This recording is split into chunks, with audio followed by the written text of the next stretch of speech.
I'm thankful to the Congress President for releasing the Congress Manifesto for the 2024 elections. Earlier, the draft Congress Manifesto was thoroughly discussed in the Congress Working Committee. The recommendations of the members of the Congress Working Committee were taken into consideration, and with the final approval of the Congress President, some changes were made to the draft manifesto.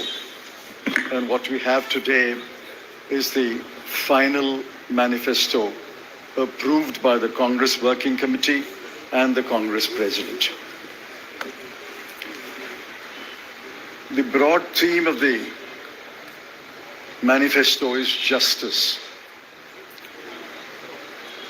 Every aspect of justice has been threatened, weakened, diminished, and in some cases denied in the last 10 years, especially in the last 5 years. Members of the media will recall that in 2019, we had warned of what is likely to happen between 2019 and 24 should the BJP come back to power. We were not soothsayers, but we were active workers on the ground who could sense what is happening in this country. I'm sorry to report that what we had predicted in 2019 has come to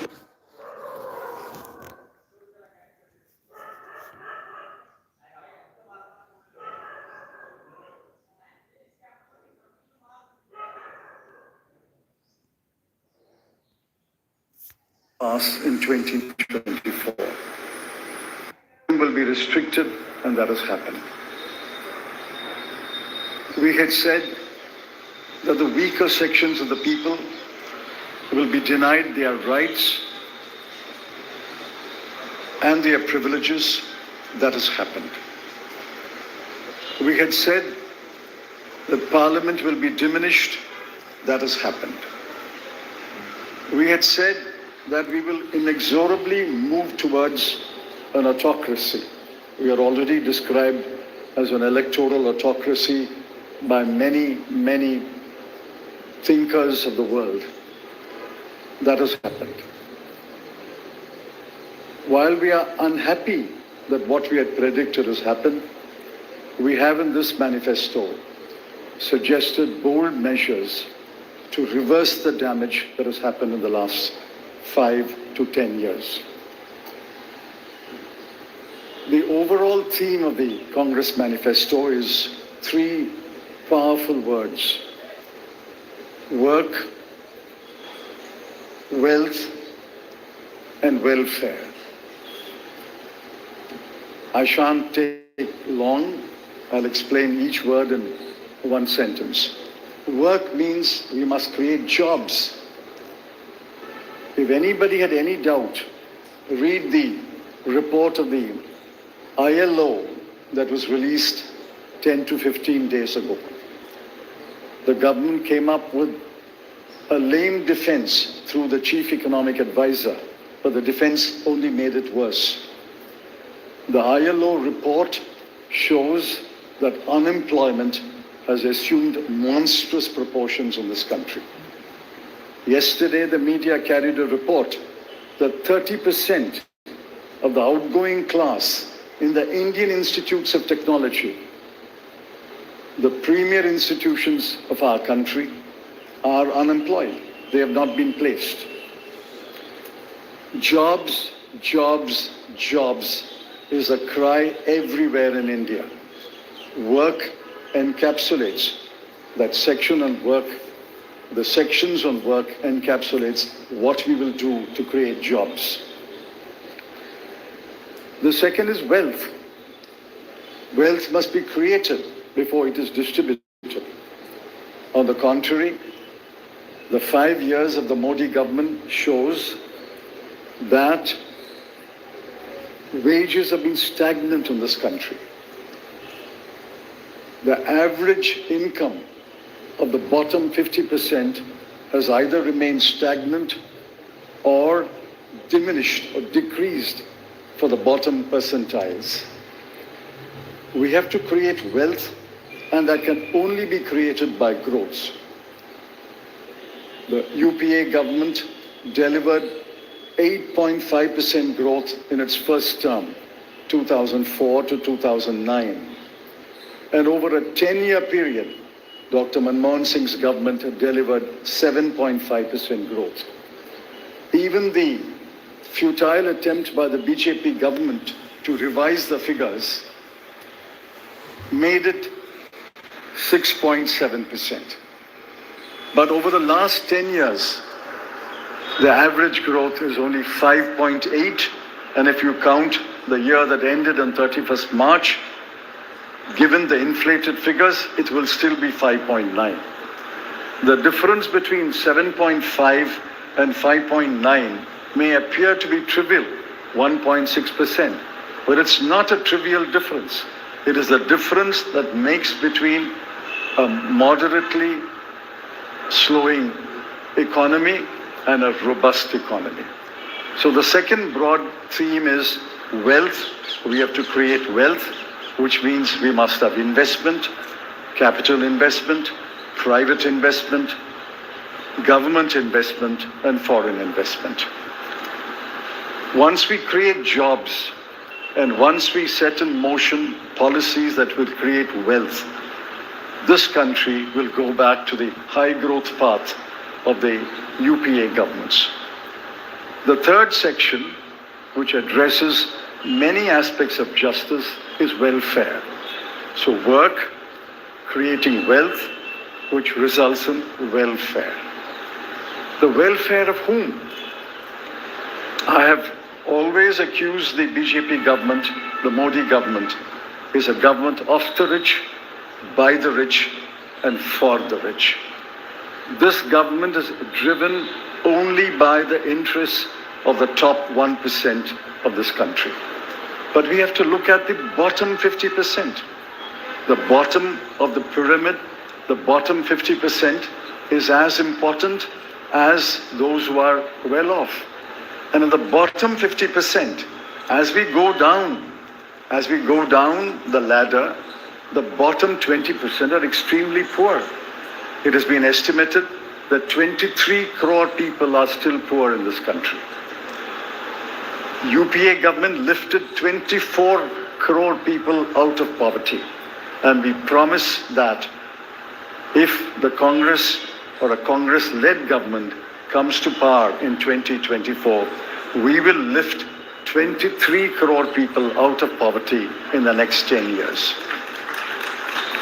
That's possible, it's doable, and I conclude by saying the Congress has done it before and we can do it again.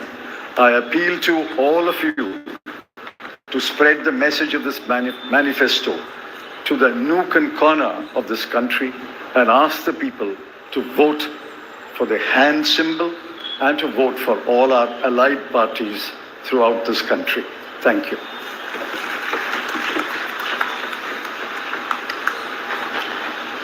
धन्यवाद चिदम्बरम साहब। मैं माननीय राष्ट्रीय अध्यक्ष श्री मल्लिकार्जुन खड़गे साहब से आग्रह करूंगा कि वो 2 शब्द कहें।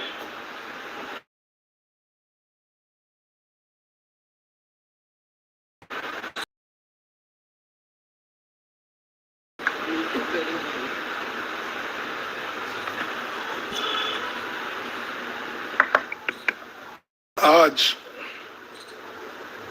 हमारे कांग्रेस चुनाव घोषणा पत्र पार्टी के भूतपूर्व अध्यक्ष और हमारे चाहते नेता श्रीमती सोनिया गांधी और भूतपूर्व अध्यक्ष श्री राहुल गांधी जी और यहाँ पर पधारे हुए हमारे कांग्रेस पार्टी के सभी नेतागण और खासकर इस जो घोषणा पत्र को तैयार किए श्री पीसी चिदम्बरम जी, केसी वेणुगोपाल जी और सारे वर्किंग कमेटी के मेंबर्स, मीडिया के मेरे दोस्तों,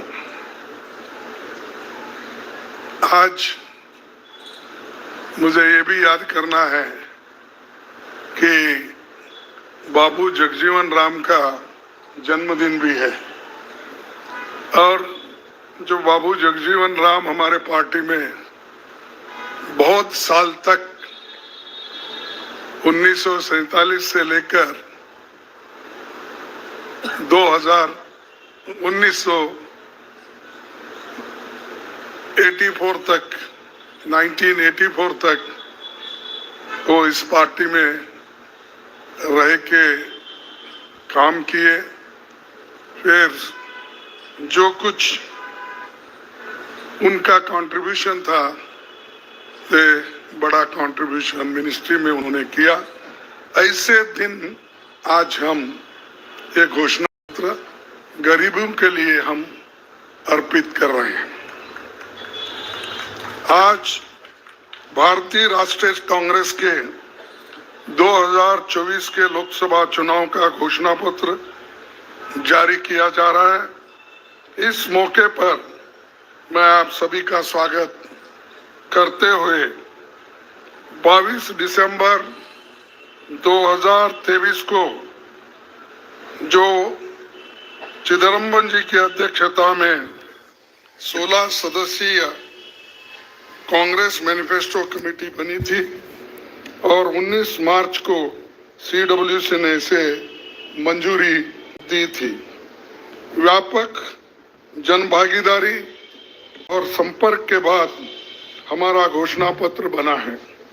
इसके लिए वेबसाइट आवाज भारत की बनी, जिस पर भी काफी सुझाव मिले। हमारा ये घोषणा पत्र देश के राजनीतिक इतिहास में न्याय के दस्तावेज के रूप में याद किया जाएगा। राहुल जी के नेतृत्व में चली भारत जोड़ो न्याय यात्रा में 5 पिलर्स पर ध्यान केंद्रित किया गया था। यात्रा के दौरान युवा न्याय, किसान न्याय, नारी न्याय, श्रमिक न्याय और हिस्सेदारी न्याय की घोषणा की गई थी। जहां कहीं भी हम गए, इन न्याय की बात हमने करी थी और इसकी गारंटी भी हमने दी है। इन 5 पिलर्स में से 25 गारंटी निकलते हैं। हर 25 गारंटी ने किसी ना किसी को लाभ मिलने का इसके अंतर्गत यहाँ पर हमारे मैनिफेस्टो में भी है और इसके लिए जो हम पहले से ही करते हुए आए हैं वो भी हमने इसका उल्लेख किया है। मैं कुछ बातें आपके सामने रखना चाहता हूं। खासकर युवा न्याय के तहत हर शिक्षित युवा की पहली नौकरी अप्रेंटिसशिप के साथ पक्की हो जाए, ऐसी एक गारंटी हम दे रहे हैं। और उसके लिए हम 1 लाख रुपए, उसके लिए हम एक अप्रेंटिसशिप कोर्स करने वालों को खर्च करेंगे और इससे ये फायदा होगा, किसी ना किसी जगह उसको पक्की नौकरी मिलेगी, क्योंकि ये स्किल डेवलपमेंट के तहत और बहुत से इंडस्ट्रीज में इनको काम मिलेगा। नारी न्याय के तहत गरीब परिवार की महिला को सालाना 1 लाख की मदद देंगे। कोई तालियां नहीं बजा रहे, क्या बात है। गरीब परिवार की महिला को सालाना 1 लाख की मदद देंगे और किसान न्याय के तहत किसानों की कर्ज माफी और एमएस की कानून की गारंटी भी हम देंगे। और श्रमिक न्याय, इसके तहत मनरेगा में भी 400 रुपए ये न्यूनतम, कम से कम 400 रुपए मजदूरी दिया जाएगा। हिस्सेदारी न्याय में सामाजिक आर्थिक समानता के लिए हर व्यक्ति और हर वर्ग की गिनती या जातीय जनगणना होगी, जिससे सबको फायदा होगा। या किसी के फॉर में, किसी के अगेंस्ट में ये नहीं है कि हालात को समझने के लिए ये जातीय जनगणना करेंगे, जैसा कि SC ST की जातीय जनगणना होती है।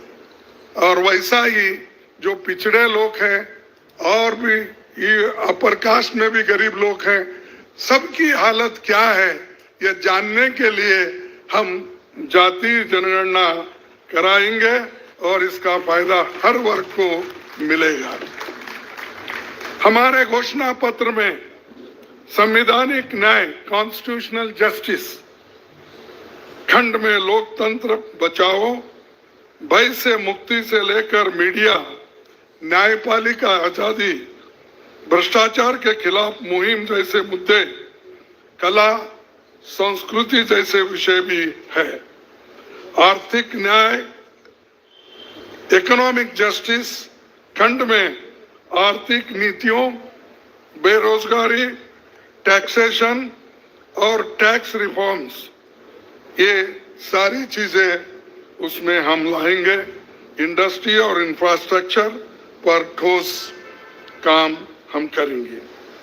राज्य न्याय, जस्टिस फॉर द स्टेट्स में संघीय विकास, पूर्वोत्तर भारत पर रोशनी हम डाले हैं और जहां कहीं भी फेडरल स्ट्रक्चर को धोखा होगा, हम उस वक्त अपनी आवाज उनके साथ भी उठाएंगे और जब हमारी गवर्नमेंट आएगी तो उनको बराबरी का हिस्सा देंगे और ताकि वो पैसे के लिए तरस न हो, चाहे वो ड्रॉट हो, फ्लड हो, डिसास्टर्स हो।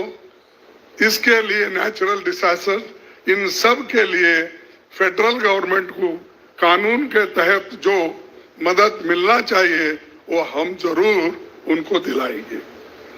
उसी के साथ देश की प्रतीक्षा और आंतरिक सुरक्षा के महत्व को ध्यान में रखकर रक्षा न्याय की भी खंड है, जिसमें विदेश नीति भी है।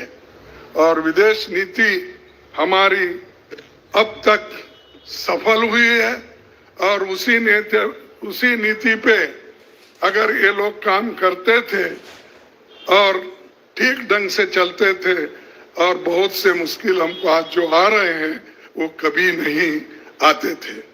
तो इसीलिए हम अपना रक्षा न्याय का देश की रक्षा के लिए पूरा हम काम करेंगे। आखिरी एक महत्व का बिंदु पर्यावरण न्याय भी देंगे। आप सभी से मैं अनुरोध करूंगा कि घोषणा पत्र को बारीकी से देखें, पढ़ के इसमें आपको भविष्य के भारत की शानदार नया तस्वीर दिखेगा और इसके लिए आप ठीक ढंग से आप काम कर सकते हो। आजादी के बाद 1951-52 में चुनावों से राजनीतिक दल घोषणा पत्र जारी करते समय बहुत से दावे करते हैं लोग, पर कांग्रेस हमेशा जमीनी हकीकत पर चलती है। 1951 में पंडित जवाहरलाल नेहरू के नेतृत्व में हमारा जो घोषणा पत्र जारी हुआ उसका नाम था व्हाट कांग्रेस स्टैंड्स फॉर। उसका नाम था व्हाट कांग्रेस स्टैंड्स फॉर। पहले घोषणा पत्र को लेकर ये टिप्पणी की गई थी, no exaggerated claims were made, no ambitious plans to entice public or deceive the electorate had been placed before them. A realistic view of what was capable of achievement and implementation alone was presented. ये पंडित जवाहरलाल नेहरू जी के जमाने में घोषणा पत्र दी थी जो realistic है, जो ग्राउंड लेवल पे हम कर सकते हैं, उसी के बारे में उन्होंने बोला था। किसी को फंसाने के लिए नहीं, झूठ बोलने के लिए नहीं, हम जो भी कहते हैं वो करके दिखाते हैं, ये उनका कहना था। और वही आज भी हम कर रहे हैं, जो कर सकते हैं वही हम इसमें घोषणा पत्र में लिखे हैं। और बहुत से हमारे विद्वानों से भी हम बात किए हैं कि इसमें क्या कर सकते क्या नहीं कर सकते, उनके सलाह के मुताबिक ही आज हमने ये सारी चीजें आपके सामने रखे हैं। ये हमारा 139 ईयर्स साल का शानदार इतिहास है। ये देश के सामाजिक आर्थिक विकास की गति को बहुत तेज करेगा। किसानों, मजदूरों और महिलाओं, युवाओं, गरीबों, वंचित तबकों के विकास के जो बंद दरवाजे हम खोलेंगे, क्योंकि ये मोदी सरकार में ये सारे दरवाजे गरीबों के लिए, महिलाओं के लिए, युवाओं के लिए बंद है। हम जब सत्ता में आएंगे ये दरवाजे सब हम गरीबों के लिए खोल देंगे, उनका विकास करेंगे, ये हमारी प्रतिज्ञा है। डॉक्टर मोदी जी, डॉक्टर मनमोहन सिंह के नेतृत्व वाली हमारी यूपीए सरकार की बहुत आलोचना करते हैं, लेकिन उस 10 साल में हमने MNREGA, right to education, RTI, खाद्य सुरक्षा, वनाधिकार, भूमि अधिग्रहण कानून और रेहड़ी पटरी वालों की अधिकार समेत कई कदम हमने उठाया है। और उसकी जो कर्ता धर्ता है श्रीमती सोनिया गांधी जी यहाँ पर मौजूद है। उन्होंने बारीकी से इन मनरेगा को और खास करके फूड सिक्योरिटी को बहुत लड़ा, क्योंकि मुझे मालूम है, सब चीज मैं यहाँ पर नहीं कह सकता कि उन्होंने इतने ये 2-3 प्रोग्राम के लिए बहुत गुस्से में रहते थे। जब तक वो इम्प्लीमेंट नहीं होता तब तक वो खामोश नहीं बैठे और कैबिनेट के लोगों को बोलते रहे थे कि ये क्या हुआ। जब हुआ तब वो भी खुशी मना लिए और हम भी लोग बोले कि भाई ठीक हो गया। और जब बाहर इसका गया कि जो ये मनरेगा का, फूड सिक्योरिटी का और कंपलसरी एजुकेशन का ये जो संदेश बाहर गया, तब लोग सभी खुश होने लगे, सभी बोलने लगे ये बहुत अच्छा यूपीए गवर्नमेंट ने किया, सोनिया गांधी जी ने किया। ये बात बाहर आ गई। इसीलिए ये हमारा जो पहले से गरीबों के लिए वायदे थे वो हम पूरे करेंगे। मोदी जी 10 सालों में इसके मुकाबले का एक काम भी नहीं कर सके। आप बताइए कौन सी ऐसी बड़ी फैक्ट्री जो एम्प्लॉयमेंट क्रिएट कर सकती है, जो नेहरू जी के जमाने में बने वैसे कोई एक बड़े बड़े काम उन्होंने किया है। जिस देश में एक सुई नहीं बनती थी उस देश में पंडित जवाहरलाल नेहरू, इंदिरा गांधी जी ने रॉकेट बनाकर उड़ा कर दिखाया। और बहुत से जो साइंटिफिक योजनाएं थी हमने बनाए। अब मोदी जी के जमाने में तो गालियां देने का छोड़ के दूसरा तो मैं नहीं सुना, और उसके अगर कोई छुपे हुए काम है तो मेरे को बताओ, ताकि मैं भी उसकी प्रशंसा करूंगा। लेकिन आज हम गारंटी जो भी दे रहे हैं, हम चंद स्टेट में करके दिखाए हैं। हिमाचल में करके दिखाए हैं, कर्नाटक में करके दिखाए हैं, तेलंगाना में करके दिखाए हैं, जहां कहीं भी हमारी सरकार है, और राजस्थान में भी हमने कई नई चीजें की, वहां भी करके दिखाए। तो ये हम जो कहते हैं, मैं पहले ही कहा, वो हम करते हैं, और हम डरते नहीं करने के लिए।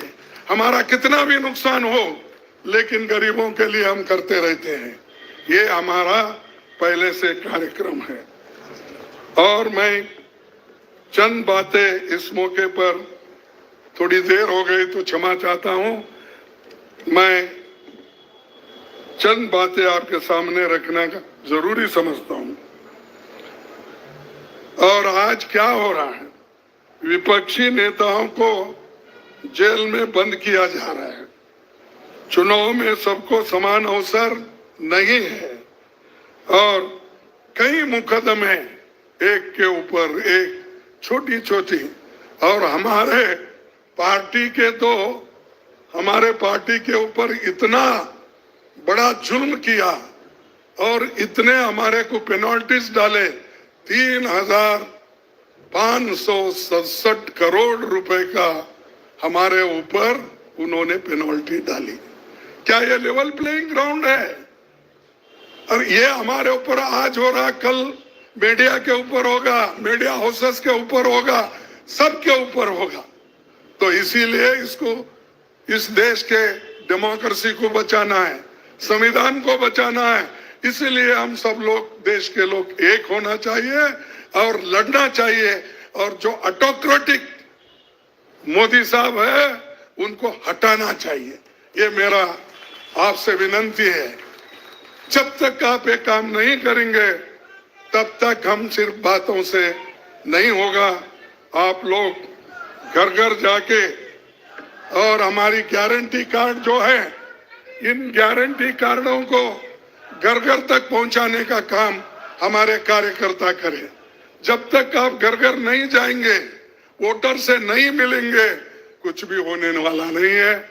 सिर्फ स्लोगन से या मेरे भाषण से कुछ बदलाव होने वाला नहीं। बदलाव होगा तुम जनता से जब मिलेंगे, घर घर जाएंगे, महिलाओं से मिलेंगे, युवाओं से मिलेंगे, और जितने भी हमारे पेरेंट्स हैं, बड़े हैं, उनसे मिलके, किसानों से मिलके आप लोग काम करेंगे, तभी हम कुछ हासिल कर पाएंगे। तो इसीलिए मैं आपसे विनती करूंगा, ये काम हमारा आप करेंगे, और इस ऑटोक्रेटिक सरकार को हटाने के लिए आप काम करते रहेंगे। अब बीजेपी का तो ऐसा है, चंदा दो धंधा लो, चंदा दो धंधा लो, कॉन्ट्रैक्ट लो, पैसे दो। तो उन्होंने काम किया, और वो कहते हैं कि भ्रष्टाचार मिटाऊंगा। अरे भाई, 25 लोग हमारे बड़े बड़े नेताओं को आपने लिया, और 25 नेताओं में 2 को तो पूरा एक्सोनरेट किया, और 23 लोगों को फिर उनको भी एक्सोनरेट किया। अरे शाह साहब के वॉशिंग मशीन में इतने लोग जो भी जा रहे हैं, क्लीन होके आ रहे हैं, और भ्रष्ट लोग तुम्हारे साथ है, बदनाम हमको कर रहे हैं। मेरे पास तो नहीं है ना, मेरे पास जब तक थे तो आपने बोला वो भ्रष्ट है, फिर आप वो क्लीन कैसा हो गए, प्रामाणिक कैसा हो गए, ठीक कैसा हो गए? तो ये खुद ही इधर डराते हैं, उधर सब चोरों को लेते हैं। तो ये मेरा कहना है।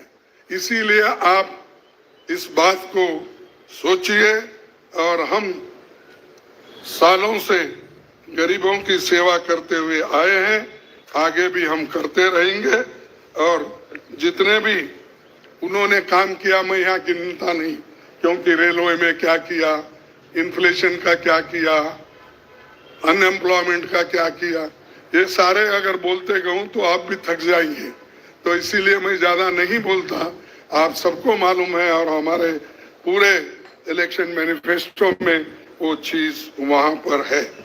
इसीलिए आप तमाम को मैं धन्यवाद अर्पित करता हूं कि आप ऐसे वक्त जो हमको साथ दे रहे हैं, जिस वक्त लोग डर डर के चंद लोग भाग जा रहे हैं। वो डरने वाले कौन है? जो आदमी कुछ चोरी करता है वही डरता है। जो आदमी ठीक है, अपने उसूलों पे खड़ा है, उसको कोई नहीं डराता। अगर डराएगा तो भी वो उसूलों पे ठहरे हुए लोग डरेंगे नहीं। तो इसीलिए हम लोग डरने वाले नहीं। हमारे नेता श्रीमती सोनिया गांधी जी, राहुल गांधी जी, डर उनमें नहीं है और डर का नाम भी नहीं है। और डर ये शब्द उनके पास नजदीक आता नहीं। वो डर सिर्फ मोदी को है, क्योंकि वो हमारे लोगों को ले लेके 400 पार बोलते फिर रहा है। अरे मणिपुर जैसे एरिया में नहीं जा सके, देश में विदेश में 14 फेरियां लगाए, देश में इलेक्शन का प्रचार सरकारी फंड से किया गया, सरकारी वैन से किया गया, लेकिन मणिपुर वो देखे नहीं। क्यों नहीं गए भाई? आपकी तो 56 इंच की छाती है, आपको डर कुछ भी नहीं है। हाँ, आप जा सकते हैं, लेकिन वहां हमारे नेता राहुल गांधी जी जा सकते हैं लोगों के साथ। आप क्यों नहीं जा सकते? क्योंकि आपको डर है, और डरने वाला आदमी देश की भलाई कभी नहीं करता। बाय चांस आया, अब आगे लोग उसको देखेंगे और आप भी मजबूती के साथ हमारे साथ खड़े होंगे। इतना ही कहते हुए मेरे 4 शब्द को समाप्त करता हूं। जय हिंद।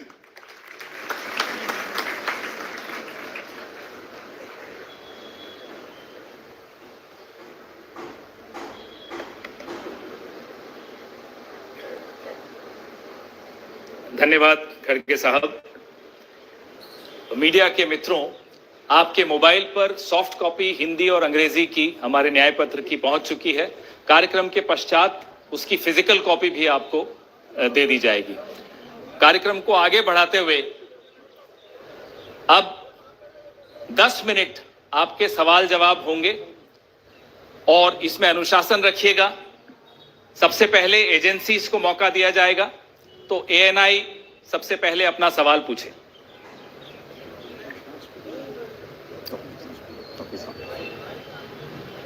माइक दे दीजिएगा मीडिया के साथियों को।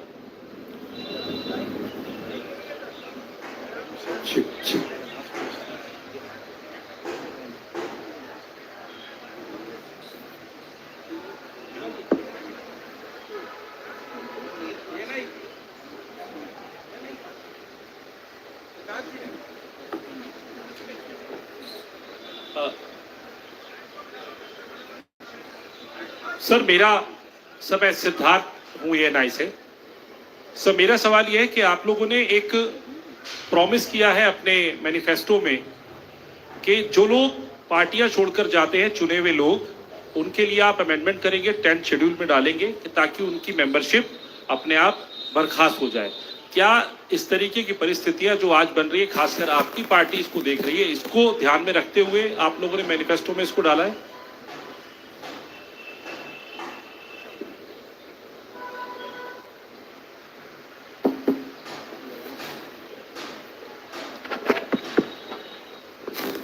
You are asking about the anti-defection law, which is now in the 10 schedule.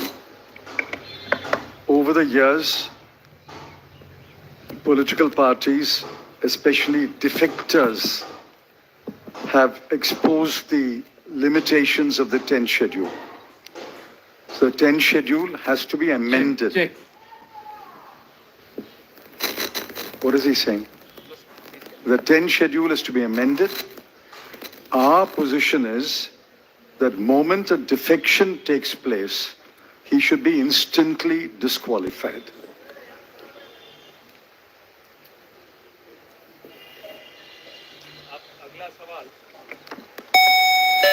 अगला सवाल PTI.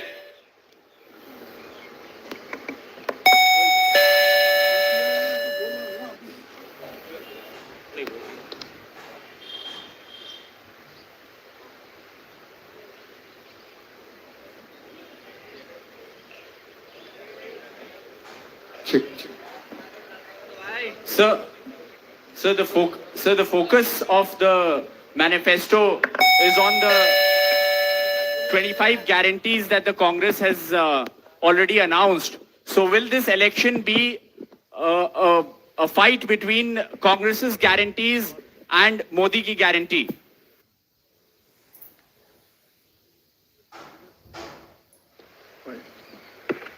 The Congress guarantees are concrete guarantees. We have spelt out in English and Hindi and in due course in different languages what each guarantee means, what each guarantee will deliver to the people. Mr. Modi's guarantees are only in order to ensure that he is guaranteed a third term job. Where is the guarantee? What happened to the guarantee of 2 crore jobs? What happened to the guarantee of 15 lakhs in the account of every Indian? What happened to the guarantee of doubling farmers' income? What happened to the guarantee of raising India's GDP to 5 trillion? I can offhand narrate at least 50 such promises of Mr. Modi. Mr. Modi's promises are empty promises. Our 25 guarantees are concrete guarantees.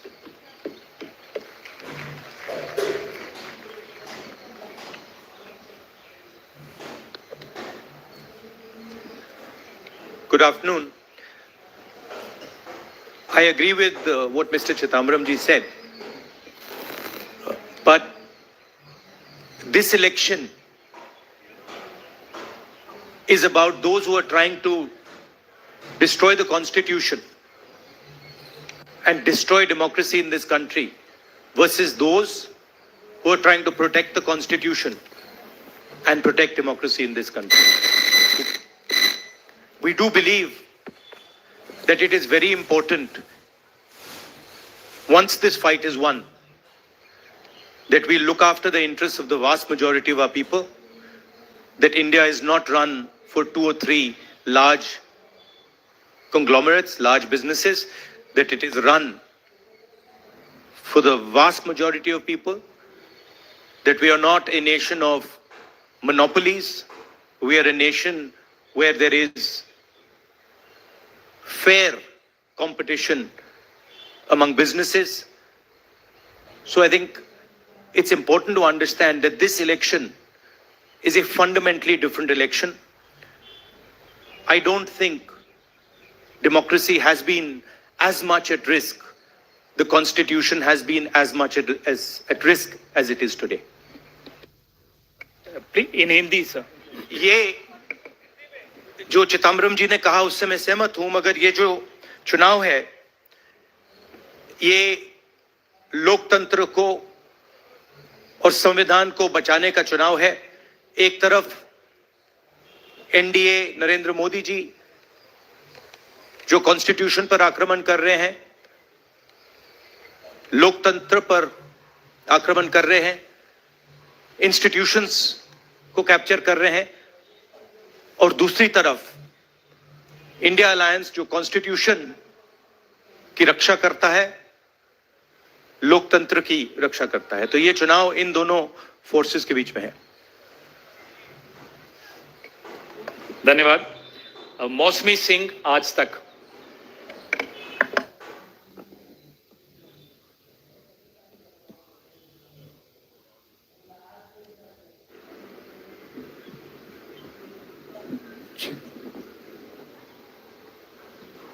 Rahul.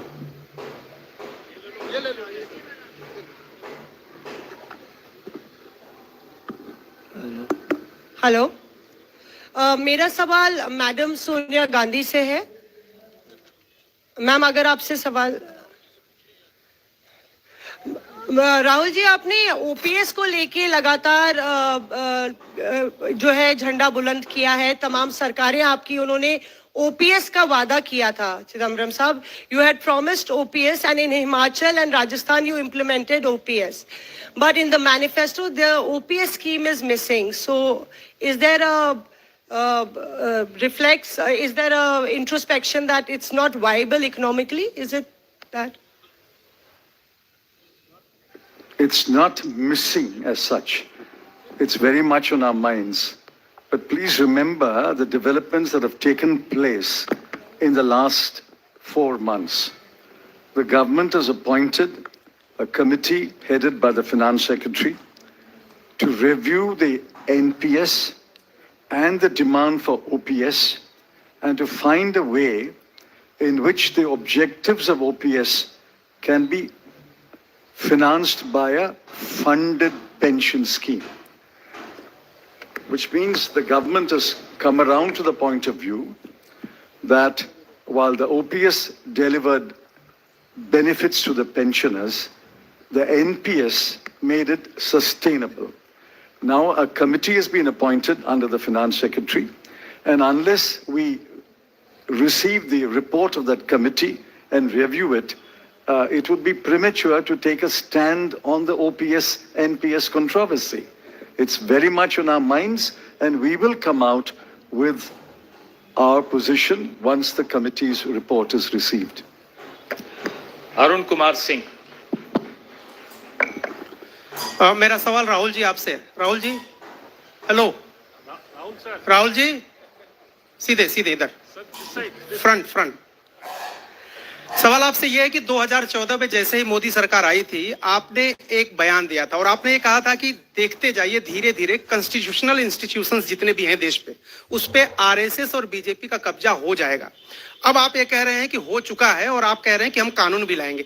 क्या आपको ऐसा नहीं लगता राहुल जी कि ये जब आप करेंगे तब बीजेपी आपके ऊपर ये आरोप लगाएगी कि चूंकि केसेस जो है या पूछताछ विपक्ष के नेताओं से ज्यादा हुई, इसलिए ये प्रतिक्रिया में लाया गया रिएक्शनरी लॉज अमेंडमेंट होंगे ये?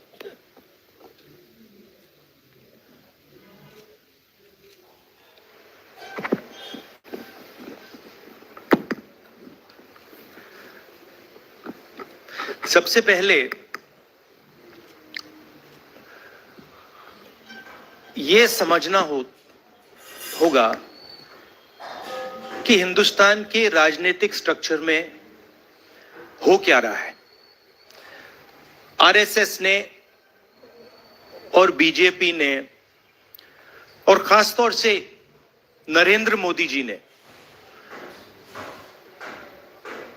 जो स्ट्रेटेजी बनाई है, उसका फाउंडेशन क्या है, उसकी नींव क्या है, सबसे पहले यह समझना है।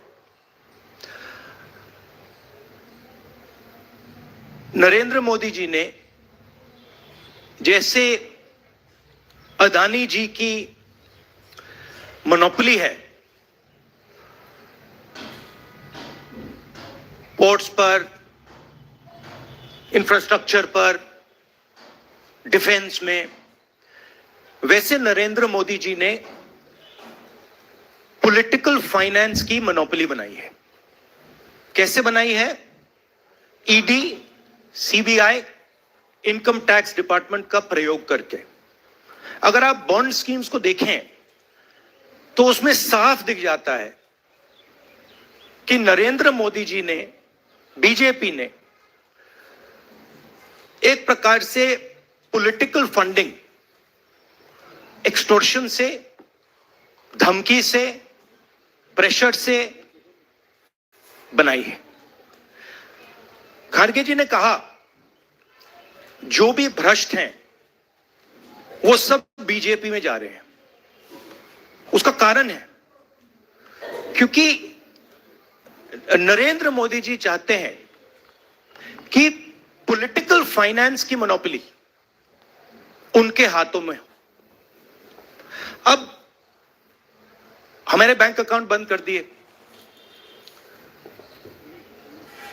हमारे पास ओरिजिनल रास्ता जो था वही हमारा रास्ता है। हम जनता के साथ जाकर मिलकर उनके लिए लड़ते हैं। ये जो मैनिफेस्टो बना है, ये मैनिफेस्टो कांग्रेस पार्टी ने नहीं बनाया है। ये मैनिफेस्टो हिंदुस्तान की जनता ने बनाया है। हमने सिर्फ इसको लिखा है, ठीक है, और हमने सिर्फ इसको लिखा है। जो किसानों ने हमें बताया, खारगे जी को बताया, मुझे बताया, बाकी नेताओं को बताया, वो हमने लिखा है। चाहे वो रोजगार की बात हो, चाहे वो कॉन्ट्रैक्ट लेबर की बात हो, हजारों लोगों से बात करके हमने ये हिंदुस्तान की आवाज है, ये लिखी है। मगर जो राजनीति में आज हो रहा है वो क्लियर है कि सब पार्टीज को नरेंद्र मोदी, ईडी, सीबीआई, इन इंस्टीट्यूशंस को कैप्चर करके फाइनेंशियली मोनोपोली बना रहे हैं अपनी।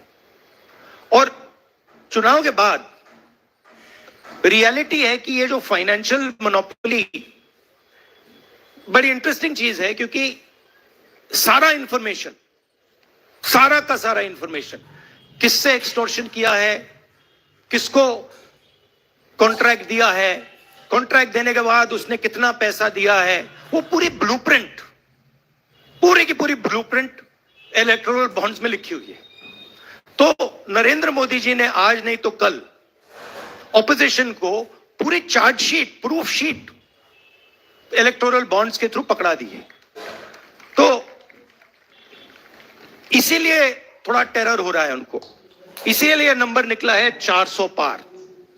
इसलिए ये महाराष्ट्र में हमारे नेता ले जा रहे हैं, हरियाणा में सब जगह हमारे नेता ले जा रहे हैं, क्योंकि उनको लग रहा है कि भैया अगर 400 पार नहीं 180 हो गई, 160 हो गई, 140 हो गई तो नैया पार हो जाएगी।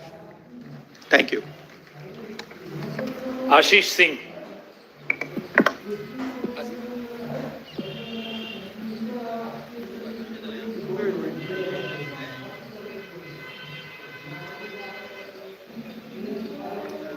राहुल जी, लास्ट टाइम पिछले लोकसभा चुनाव में राहुल जी आपने मुझे याद है कहा था, you were convinced that time कि मोदी जी जा रहे हैं, मोदी जी का वक्त खत्म हो गया है। ऐसा हुआ नहीं, होता है राजनीति में। इस दफा नरेंद्र मोदी को आप कितनी बड़ी राजनीतिक चुनौती मानते हैं सर 2024 के चुनाव में? देखिए, 2019 में ये शुरू हुआ, आज ये एक तरह पीक पे पहुंच गया है। हिंदुस्तान के सारे इंस्टीट्यूशंस उनके हाथ में हैं, पॉलिटिकल फाइनेंस की मोनोपोली उनके हाथ में है, CBI, ED, income tax, EC, ये सारे के सारे बीजेपी के हाथ में है, बीजेपी के कंट्रोल में है।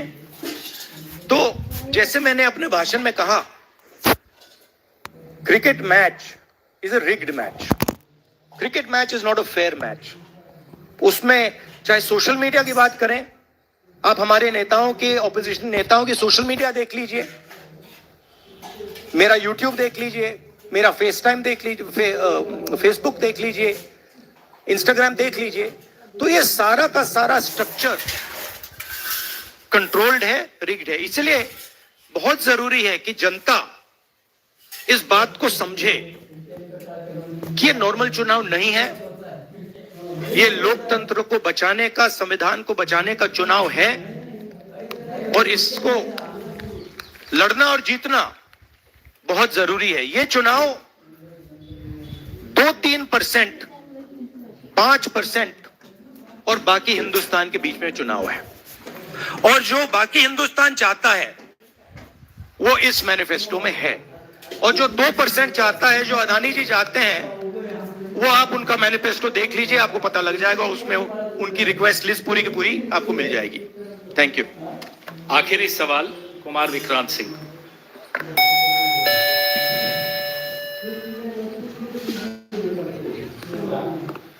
राहुल जी, 2009 में आपको भी याद होगा, उस वक्त मैनिफेस्टो में 2 तस्वीरें थी, मनमोहन सिंह जी की और सोनिया गांधी जी की।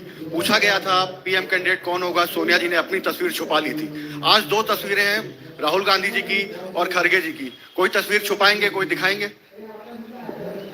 नहीं, ये आप बड़े डिस्ट्रैक्शन वाले क्वेश्चन पूछते हो। देखिए, इंडिया गठबंधन में डिसीजन लिया गया है कि हम मिलकर एक साथ आइडियोलॉजिकल चुनाव लड़ रहे हैं। चुनाव जीतने के बाद लीडर कौन होगा, प्राइम मिनिस्टर कौन होगा, वो पूरा का पूरा जो कोलिशन है वो मिलकर डिसाइड करेगा। Thank you. धन्यवाद। अब कार्यक्रम की समाप्ति से पहले जॉन जी, श्री केसी वेणुगोपाल कल के कार्यक्रम के विषय में आपसे 2 शब्द कहेंगे। dear friends, today we are already released the Brother, he wants South media chance. इन्हें माइक दीजिए, जो साउथ इंडिया से हमारे जो साथी हैं, और ये आखिरी सवाल होगा।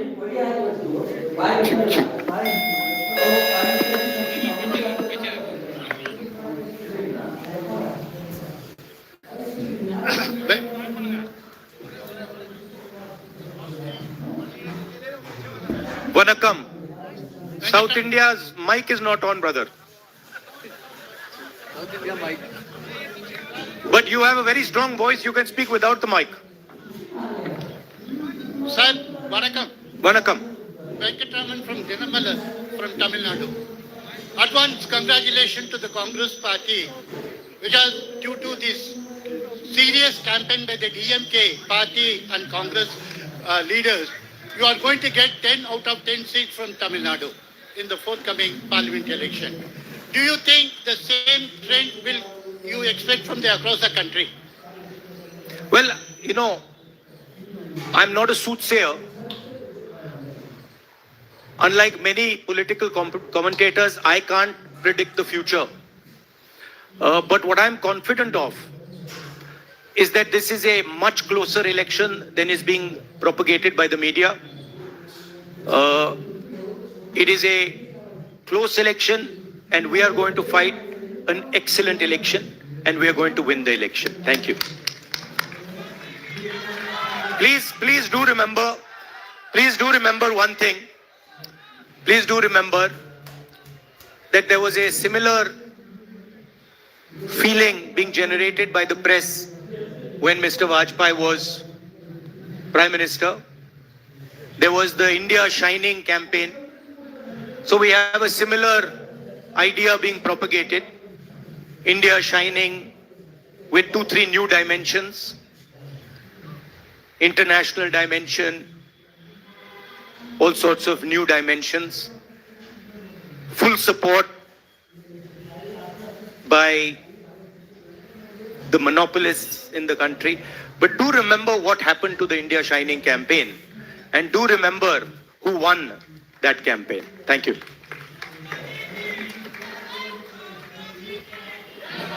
dear friends, today already we released the Congress Manifesto of 2024.